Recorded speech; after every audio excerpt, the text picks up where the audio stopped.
चलिए बच्चों, हम पढ़ रहे हैं जनरल क्लॉजेज एक्ट और अब हम पढ़ेंगे सेक्शन नंबर 23। सेक्शन नंबर 23 कहता है, ध्यान से सुनेंगे आप, provision applicable to making of rules or by laws after previous publication.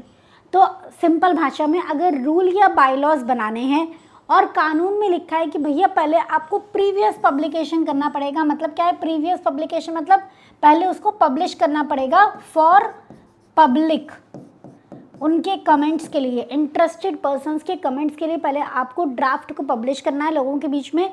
लोग अपनी राय देंगे और उसके अकॉर्डिंग आपको चेंजेस करना है अगर आपको ठीक लगता है तो ऑब्वियसली, और फिर आप final act, rule, bylaw जो भी है वो बना पाओगे। अगर ऐसा प्रोविजन है तो क्या होगा, ध्यान से सुनेंगे हम बात। Whereby any central act और regulation a power to make rules or by law is express to be given subject to the condition of the rule or by law being made after previous publication, then following provisions shall apply। तो ये सारे provision लगेंगे। Authority having power to make the rule or bylaw shall before making them publish a draft of the proposed rules or bylaw for the information of persons likely to be affected। तो जो भी authority rule या bylaw बना रही है वो पहले एक ड्राफ्ट रखेगी उन लोगों के सामने जिनका इंटरेस्ट अफेक्ट होने वाला है इस रूल से, इस बायलॉ से, मतलब जिनको इस रूल या बायलॉ से फर्क पड़ने वाला है। फिर लिखा है the publication shall be made in such manner as that authority deems to be sufficient. तो कैसे करना है आपको पब्लिकेशन, उस तरीके से जैसा अथॉरिटी को ठीक लगता है, या फिर अगर कंडीशन प्रीवियस पब्लिकेशन की लिखी है कि कैसे आपको करना है, ठीक है, मतलब ऐसा लिखा है कि जैसा गवर्नमेंट चाहे वैसे पब्लिश हो सकता है, तो जैसा गवर्नमेंट कहेगी वैसे पब्लिश करना है, ये इसका मतलब है। If the condition with respect to previous publication so requires, अगर उसमें लिखा है कि गवर्नमेंट बताए तो in such manner as the government prescribes, ठीक है। साथ में आपको एक डेट बतानी है जिसके बाद हम वो जो ड्राफ्ट है उस पर काम करना स्टार्ट कर देंगे। बेसिकली अब क्या करना है, सरकार जो उस अथॉरिटी को, अथॉरिटी जब ये पब्लिश करेगी ड्राफ्ट को तो साथ में एक डेट बताएगी, कहेगी भैया इसके पहले पहले आप अपने कमेंट, सजेशंस, राय जो भी है आपको देना है दे दो, उसके बाद से हम इस ड्राफ्ट पे फाइनल काम करना शुरू करेंगे, ठीक है। तो there shall be published with the draft a notice, एक नोटिस लिखोगे जिसमें स्पेसिफाई करोगे a date, specifying a date on or after which the draft will be taken into consideration. का मतलब ये है जिस दिन और उसके बाद से ड्राफ्ट पे काम चालू हो जाएगा, उसके बाद कोई भी कॉमेंट, सजेशन हम लोग नहीं लेंगे, ठीक है। The authority having power to make the rules और bylaws shall consider any objection और suggestion which may be received by the authority before the date so specified. यहाँ से पढ़ो आप, ठीक है। तो अथॉरिटी जिनको भी अथॉरिटी को जो भी रूल बना रहा है उसे क्या करना है, उन्हें कोई भी ऑब्जेक्शन या सजेशन आता है तो उनको कंसीडर करना है, ठीक है। मानो ना मानो, भैया कोई कुछ भी अगर सजेशन दे रहा है हम सारी नहीं मान सकते ना, तो अथॉरिटी आप समझोगे सबको, जो भी सजेशन और ऑब्जेक्शन आता है सबको कंसीडर करोगे, और कौन सी डेट तक के सजेशंस को कंसीडर करोगे, जो डेट आपने ऊपर मेंशन की थी ना, उस डेट तक जितने भी सजेशन या ऑब्जेक्शन आते हैं तो आप सबको कंसीडर करोगे, ठीक है। अपने रूल बाय लॉ बनाने से पहले आप छोड़ नहीं सकते हो किसी को भी। The publication in the official gazette of rule or by law purporting to have been made in exercise of power to make rule or by law after previous publication shall be conclusive proof that rule or by law has been duly made. यहाँ तक पढ़ेंगे पहले। क्या लिखा है, आपने publish किया लोगों के बीच में, डेट बताई, लोगों ने उस डेट से पहले अपने कमेंट, सजेशन, ऑब्जेक्शन जो भी था सब दे दिए, आपने उनको कंसीडर करके रूल या बाय लॉ बना दिया। उसके बाद जब आप रूल या बाय लॉ को ऑफिशियल गजट में पब्लिश कर दोगे तो वो एक कंक्लूसिव प्रूफ माना जाएगा। माना किस बात का कंक्लूसिव प्रूफ, कि आपने ये जो रूल या बाय लॉ है ये सभी कानूनों को ध्यान में रख के बनाया है, इसमें कोई भी कमी नहीं है, करेक्ट बना है, करेक्ट प्रोसेस से, करेक्ट तरीके से बना है, ठीक है। तो आपने अपनी पावर के अकॉर्डिंग जैसे जैसा आपको कहा गया था उसी हिसाब से ही बना है, फिर उस पर कोई उंगली नहीं उठा सकता। क्या लिखा है, the publication in the official gazette of rule or by law purporting to have, मतलब माना जाएगा कि वो purporting to have been made in exercise of power to make rule or by law after previous publication shall be conclusive evidence that rule or by law have been duly made. Duly made मतलब properly made. Any irregularity in the publication of draft can not therefore B question. कोई भी irregularity पे आप question नहीं कर सकते कि आपने ये नहीं किया, आपने वो नहीं किया। एक बार ड्राफ्ट पब्लिश हो गया, मतलब सॉरी, एक बार बाय लॉ ऑफिशियल गजट में छप गया, अब आप कुछ नहीं कह सकते, अब ये तो सही ही रूल माना जाएगा, ठीक है। आइए आगे क्या लिखा है ध्यान से देखते हैं। अब मैम हमने तो लोगों से कमेंट्स मांगे थे, हमने तो ऑब्जेक्शंस मांगे थे, लोगों ने ऑब्जेक्शंस दिए थे, फिर अथॉरिटी ने रूल या बाय लॉ बनाया था। तो क्या वो चेंज्ड रूल या बाय लॉ भी पहले लोगों के सामने नहीं रखना चाहिए था फाइनल करने से पहले? बेटा ऐसा तो ये नेवर एंडिंग प्रोसेस हो जाएगा, ठीक है। बार बार चेंजेस करो, बार बार लोगों को अप्रूवल के लिए दे रहे हो, फिर कुछ चेंजेस बता रहे हो, फिर चेंजेस कर रहे हो। तो इसलिए कहा गया है कि अगर चेंज बहुत सिग्निफिकेंट नहीं है, ठीक है, छोटा मोटा ही चेंज है, मेजर चेंज नहीं है, तो आपको फिर जो चेंज करके आपने फाइनल रूल या बाय लॉ बनाया वो दोबारा से लोगों के सामने रखने की ज़रूरत नहीं है, उसे डायरेक्टली ऑफिशियल गज़ट में पब्लिश करा दो, ये लिखा है।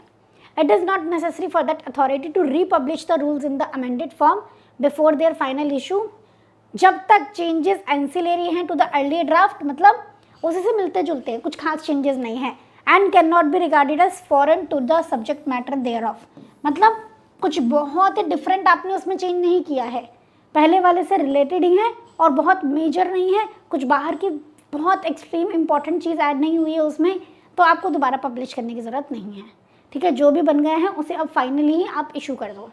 क्लियर हो गया? चलिए नेक्स्ट है हमारा section number 24, continuation of orders etcetera issued under enactments repealed and reenacted. ये तो हेडिंग ही अपने आप में एक्सप्लेनेटरी है, यहाँ ध्यान से को पढ़ना कैसे है इसको, ठीक है। इनैक्टमेंट रिपील हो गए, रिपील का मतलब आप जानते हो, हट गए हैं, और उनकी जगह पे री इनैक्ट होकर दूसरा एक्ट आया है। जैसे कंपनीज एक्ट 1956 रिपील हुआ, उसकी जगह पे कौन सा आया? 2013, ऐसा होता है, ठीक है। तो कोई भी इनैक्टमेंट जो रिपील हुए और जिनकी जगह पे दूसरा एक्ट आया है, तो पुराने वाले के अंदर जो ऑर्डर्स वगैरह थे उनका क्या होगा? वो कॉन्टिन्यूएशन में रहेंगे नहीं रहेंगे, उसके बारे में हम बात कर रहे हैं।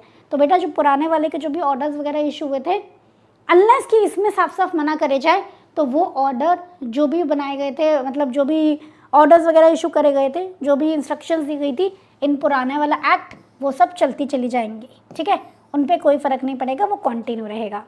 क्या लिखा है देखो, वेयर एनी सेंट्रल एक्ट और regulation is after the commencement of this act repealed और इनैक्टेड। तो यहाँ से पढ़ो आप, जब एक्ट या रेगुलेशन रिपील या री इनैक्ट हुआ है विद और without modification, then unless it is otherwise expressly provided.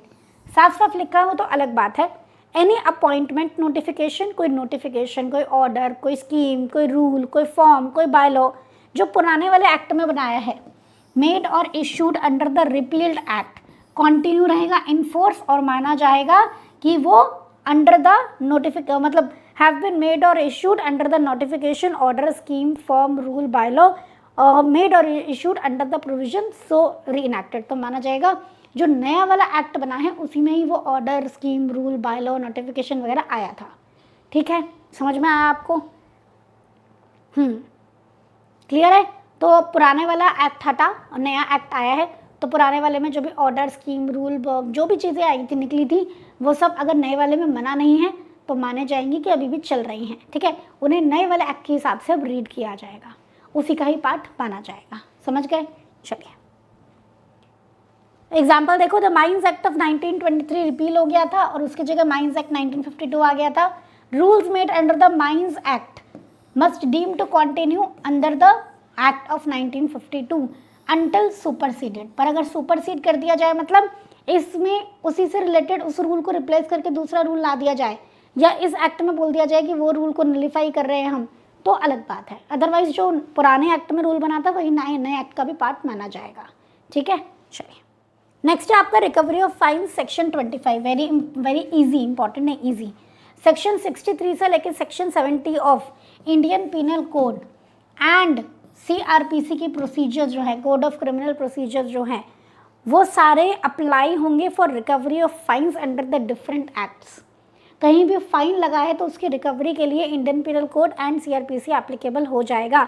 जैसे IPC और CRPC में लिखा है कि फाइन कैसे रिकवर करना है, वैसे रिकवर करना है, ठीक है। क्या लिखा देखो, section 63 to 70 of Indian Penal Code and provisions of the Code of CRPC for the time being in force in relation to issue and execution of warrant for the levy of fines। Fine की levy के लिए जो warrant वगैरह issue होंगे, execute कराए जाएंगे, मतलब fine वसूला जाएगा, ठीक है। तो ये सब अप्लाई होंगे to all the fines imposed under any act, regulation, rule or by law unless the act, regulation, rule और by law contain an express provision to the contrary। तो अगर रूल में, बाय लॉ में कहीं पर भी कोई फाइन लिखा है तो उस फाइन को कैसे वसूल किया जाएगा, जैसा आईपीसी और सीआरपीसी में लिखा है, ठीक है। उसके सेक्शन 63 से 70 एप्लीकेबल होंगे वारंट इशू करने के लिए, फाइन की और फाइन की रिकवरी के लिए। पर अगर किसी एक्ट में अलग बात लिखी है तो वही ऑब्वियसली फिर उस एक्ट की बात मानी जाएगी, है ना। ये तो अब आपको लॉजिकल बात समझ में आई गई है, तो बस यही यहाँ पे लिखा है। नेक्स्ट है आपका section number 26, provision as to offence punishable under 2 और मोर इनैक्टमेंट। कोई ऑफेंस जो है, ऑफेंस मतलब कोई भी आपने गलत काम किया है, वो पनिशेबल है दो या दो से ज़्यादा एक्ट्स में, ठीक है। एक ही गलती की है जिसकी मल्टीपल एक्ट्स में आपको पनिशमेंट्स मिलती हैं, तो क्या आपको मल्टीपल टाइम्स पनिशमेंट मिलेगी? नहीं, ठीक है। एक गलती की एक ही बार सज़ा मिलेगी, यही लिखा है इसमें। आ जाओ, very important for exam point of view. Where any act और omission constitutes an offense under the 2 or more enactment, then the offender मतलब offense करने वाला shall be liable to be prosecuted and punished under either or any of those enactments, ठीक है। किसी भी उन सभी enactments में से किसी एक की आपके ऊपर पेनल्टी प्रोसिक्यूशन लगाया जाएगा, but shall not be punished twice for the same offense। Same offence के लिए आपको 2 बार सज़ा नहीं हो सकती, 2 बार पनिशमेंट नहीं मिल सकती, ठीक है। तो अगर कोई ऑफेंस हुआ है जो मल्टीपल एक्ट्स में पनिशेबल है, तो एनी और इधर मतलब या तो दोनों में से कोई या सब में से कोई भी एक, तो उसकी आपके ऊपर प्रोसिक्यूशन पेनल्टीज पनिशमेंट्स लगाई जाएंगी। एक ही गलत काम के लिए आपको बार बार आपके ऊपर बार बार प्रोसिक्यूशन नहीं किया जा सकता, ठीक है। आपको बार बार जेल नहीं भेजा जा सकता। क्लियर? चलिए आगे क्या लिखा है। Article 22 of the Constitution states that no person shall be prosecuted and punished for the same offence more than once। ये तो आपके कॉन्स्टिट्यूशन ऑफ इंडिया में भी लिखी हुई है बात। क्लियर?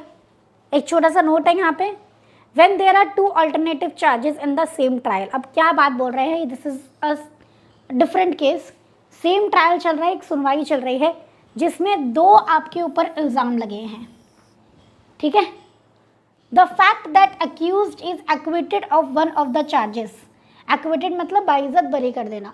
तो अगर एक पर्सन पे 2 चार्ज लगे हैं जिनकी सुनवाई एक ही ट्रायल में हो रही है, एक ही मतलब हियरिंग के दौरान उन दोनों चार्जेस को डिस्कस किया जा रहा है, तो अगर कोर्ट एक चार्ज से बाइज्जत बरी कर रहा है तो क्या माना जाएगा दूसरे चार्ज से बाइज्जत बरी हो रहे हैं? नहीं ना, ऑब्वियसली लॉजिकल है। आ जाओ, will not bar his conviction on the other, ठीक है। तो इसका मतलब ये नहीं कि सिर्फ दूसरे पे सज़ा नहीं हो सकती।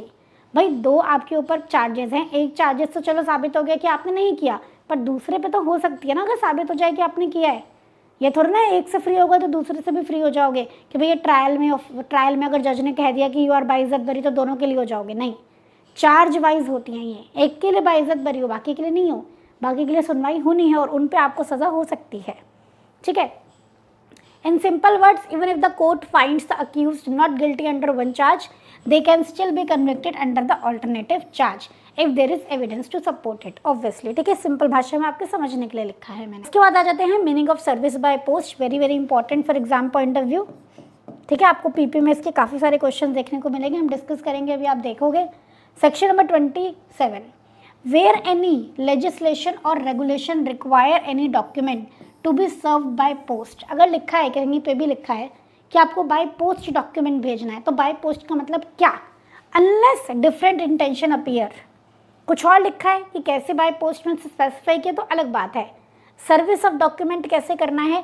प्रॉपरली एड्रेस्ड होना चाहिए, प्रीपेड होना चाहिए एंड रजिस्टर्ड पोस्ट से आपको भेजना है, ठीक है। सर्विस ऑफ डॉक्यूमेंट मतलब डॉक्यूमेंट कैसे सेंड करना है, तो प्रॉपर एड्रेस होना चाहिए उस पर जो आप पोस्ट भेज रहे हो, वो रजिस्टर्ड पोस्ट होनी चाहिए और प्रीपेड होनी चाहिए, ठीक है। वहाँ पे रिसीवर पे नहीं करेगा उसे, जो भी अथॉरिटी भेज रही है डॉक्यूमेंट वही पे करके भेजेगी।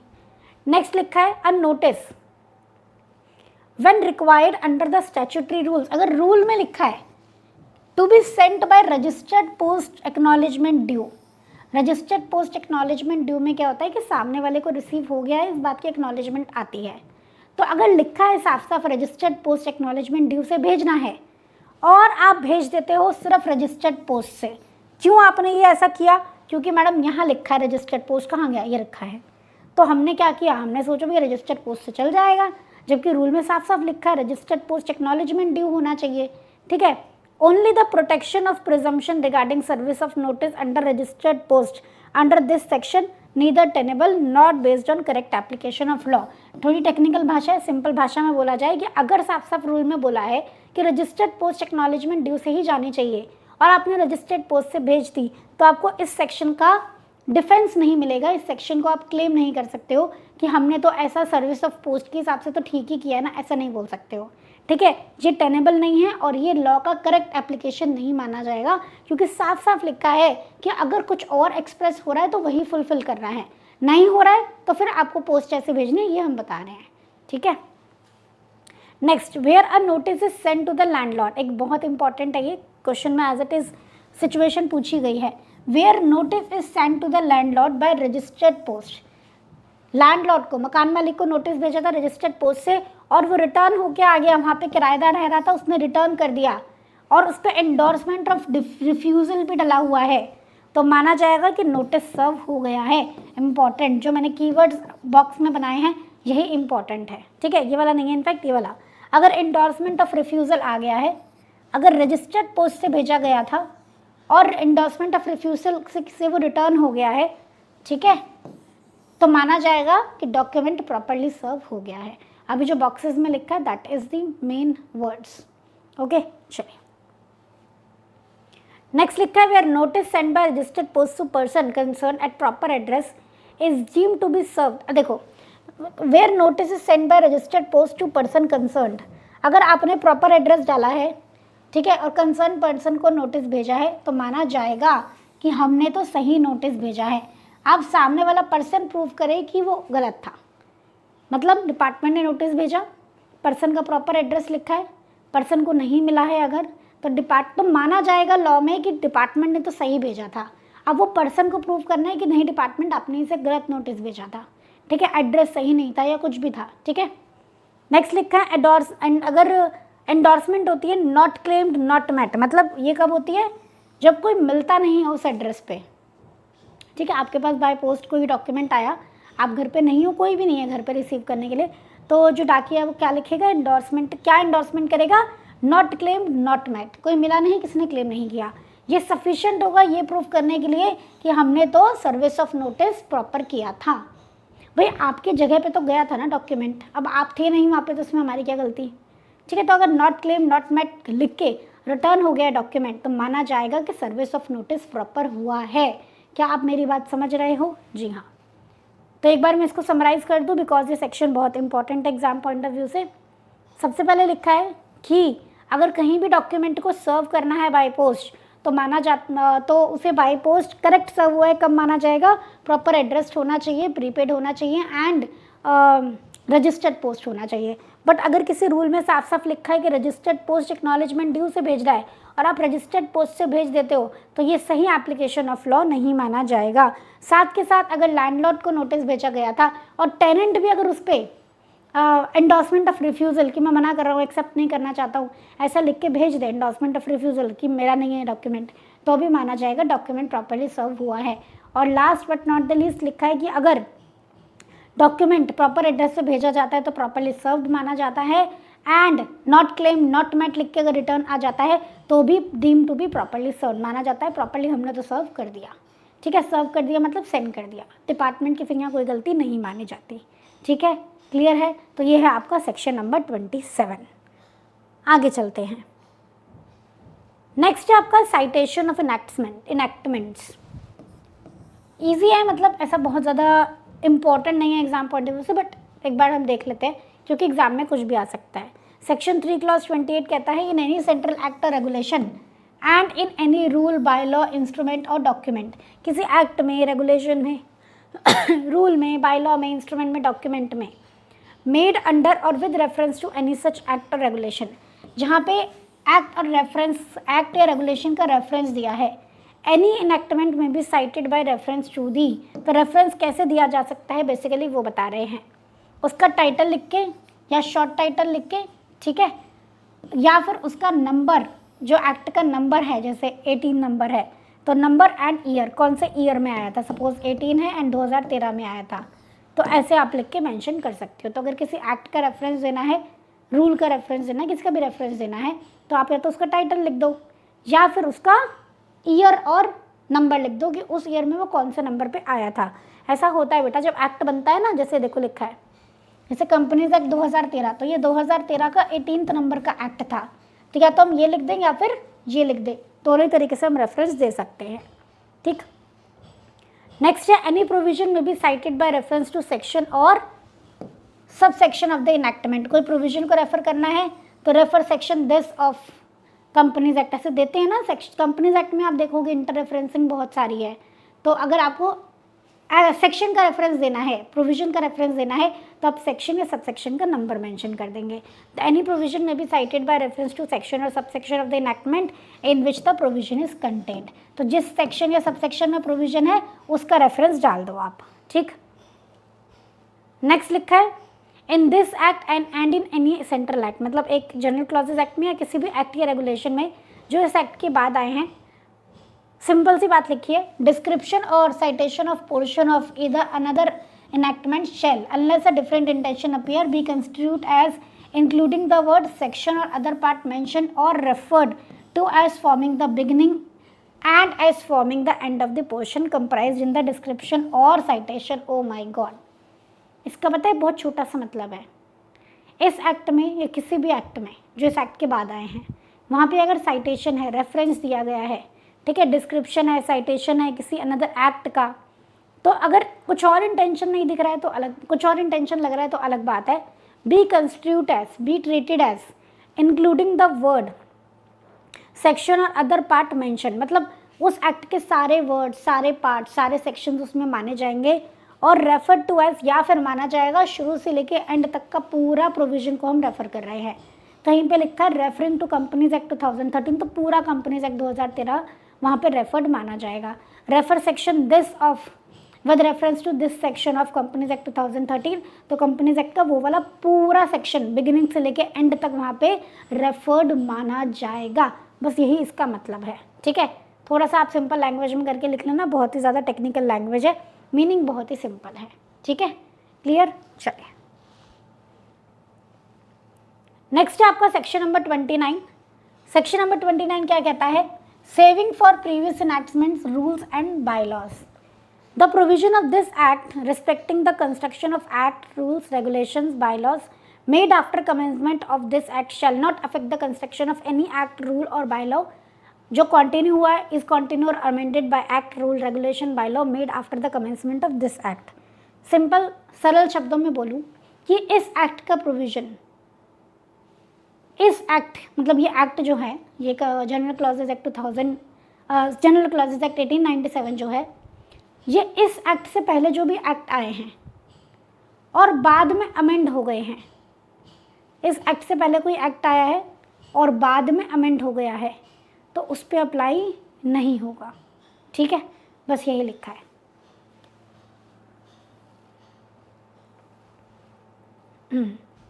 देखो, और मैं अगर और क्लैरिफाई करूं, देखो इस एक्ट क्या, ये एक्ट जिन पुराने एक्ट्स पे अप्लाई नहीं होता है, ठीक है, अभी हमने पढ़ा था ना कि ये एक्ट 1887 से लेके भी अप्लाई होता है, कुछ एक्ट्स पे हमने पढ़ा था एप्लीकेबिलिटी में। तो अगर ये एक्ट पुराने किसी एक्ट पे अप्लाई होता ही नहीं है, ठीक है, और वो पुराना एक्ट इस एक्ट के जनरल क्लॉजेज एक्ट के आने के बाद अमेंड हो जाए तो उसका नाम चेंज हो जाएगा। ठीक है, तो भी जनरल क्लॉजेज एक्ट उस पर भी नहीं लगेगा। तो जनरल क्लॉजेज एक्ट अगर पुराने एक्ट पे नहीं लगता है तो वो अमेंड भी हो जाए 1897 के बाद तो भी उस पर जनरल क्लॉजेज एक्ट नहीं लगेगा, बस ये मतलब है। If this act doesn't apply to old acts, it will not apply to them even if they are amended by new act और रूल्स और रेगुलेशन एटसेट्रा। यही यहाँ पे इतनी बड़ी लाइन का यही मतलब है। पढ़ के बताऊँ, the provision of this act respecting the construction of act, मतलब उसको हम डिस्टर्ब नहीं करेंगे। जो भी acts, regulation, rule or by law जो इस एक्ट के बाद आए हैं, ठीक है, shall not affect the construction of any act, regulation, rule or bylaw is continued or amended by act, rule, regulation or bylaw made after the commencement of this act। तो जो भी एक्ट, रूल, बायलॉ से पुराना act continue हो रहा है, जो भी नया एक्ट, रूल, बायलॉ आया है जो पुराने एक्ट का अमेंडेड है, जिससे पुराने एक्ट को कंटिन्यू कर रहे हैं हम अमेंड करके, जिस पे जीसीए नहीं लगता है, तो जो अमेंड होकर नया एक्ट बनेगा उस पर भी जीसीए नहीं लगेगा। ठीक है, सरल सिंपल मीनिंग आप लिखना है इसमें। नेक्स्ट है आपका सेक्शन नंबर 30, बहुत इजी है, application of act to ordinances. Act पे जो भी लगता है वो सब ऑर्डिनेंसेस पे भी लगता है। ऑर्डिनेंसेस क्या होते हैं, जो इमरजेंसी सिचुएशन में जब पार्लियामेंट इन सेशन नहीं होती है, ठीक है, तो शॉर्टकट से जो एक्ट बनाए जाते हैं, एक्ट नहीं बोलते उनको, ऑर्डिनेंसेस बोलते हैं, ठीक है। आ जाओ, in this act the expression central act, जब भी कहीं एक्ट आएगा, ठीक है, जब भी कहीं एक्ट आएगा तो उसमें एक्ट में ऑर्डिनेंसेस भी कवर होंगे कि एक्ट में ये लिखा है तो रूल एक्ट मतलब एक्ट पे जो भी चीज़ें एप्लीकेबल होती हैं वो सब ऑर्डिनेंसेस पे भी एप्लीकेबल होंगी, except in section 5, except word act in clause 9, 13, 25, 40, 43, 53 and 54 of section 3 and in section 25। इस एक्ट में, इस सेक्शन में एक्ट में ऑर्डिनेंस कवर नहीं होगा, इसमें एक्ट में ऑर्डिनेंस कवर नहीं होगा, इनमें एक्ट में ऑर्डिनेंस कवर नहीं होगा।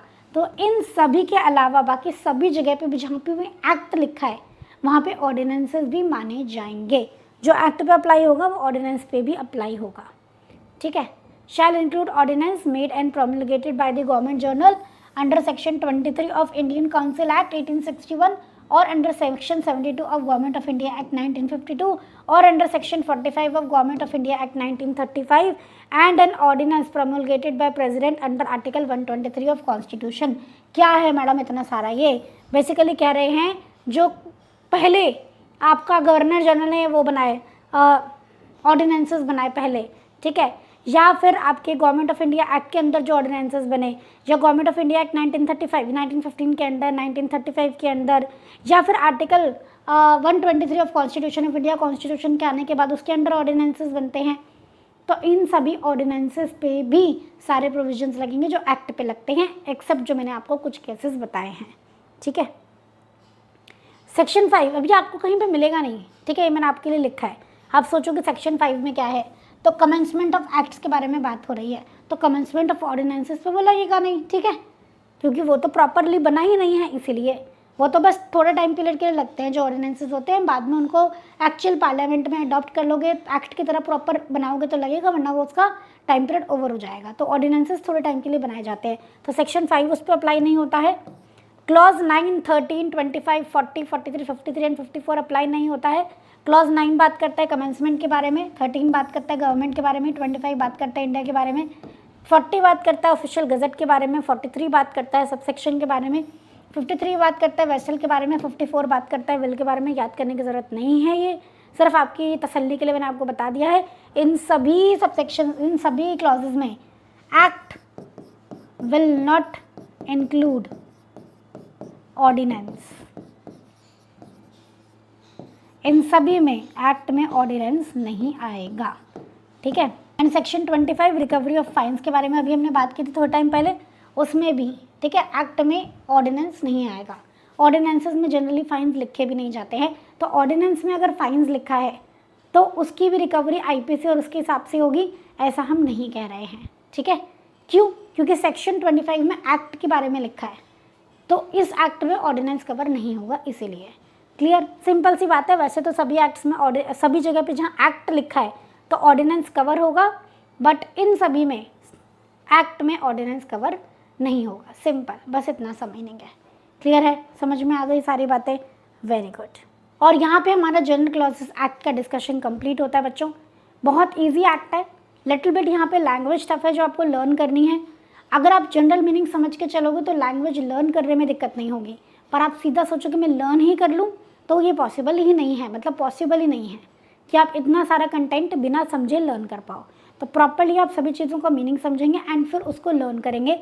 मेक श्योर लिख के लर्न करोगे, जितना ज़्यादा लिख के लर्न करोगे, specially for this act, this chapter and interpretation of statutes, आपके लिए उतना ही अच्छा रहेगा।